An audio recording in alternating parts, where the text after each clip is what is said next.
एक किसान था जिसके दो बेटे थे। वह बहुत ही मूर्ख और आलसी थे। वह अपने पिता को कामकाज में हाथ बटाने के बजाय आलस किया करते थे, इधर उधर घूमते फिरते थे।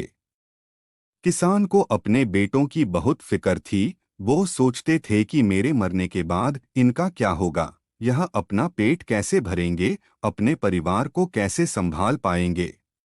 एक दिन किसान की हालत बहुत ही गंभीर थी। तभी किसान ने अपने दोनों बेटों को बुलाकर उनसे कहा कि हमारे खेत में एक खजाना गढ़ा हुआ है, लेकिन वह किस जगह है उसकी जानकारी मुझे भी नहीं है, लेकिन खोदने बाद तुम्हें वो खजाना मिल जाएगा।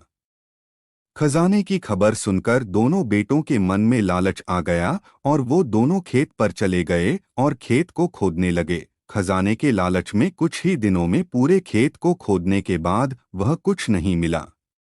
दोनों बेटे घर जाकर पिताजी से बोले खेत खोदने के बाद वह कुछ नहीं मिला। किसान बोला पहले तुम्हें उसमें बीज बोना पड़ेगा।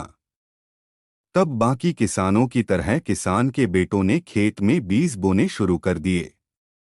वर्षा का पानी पाकर वह बीज अंकुशित हुए और देखते ही देखते खेत लहराने लगे। कुछ महीने बाद फसल कटने का समय आ गया था।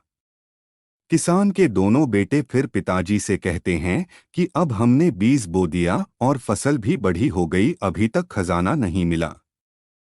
किसान कहता है कि अब फसल काट कर बाजार में बेच दो। दोनों बेटे बाजार जाकर फसल बेच देते हैं, जिससे उन्हें बहुत सारे पैसे मिलते हैं। ये बात पिताजी को बताते हैं और पिताजी कहते हैं कि अब इन पैसों से कुछ भी खरीद सकते हैं।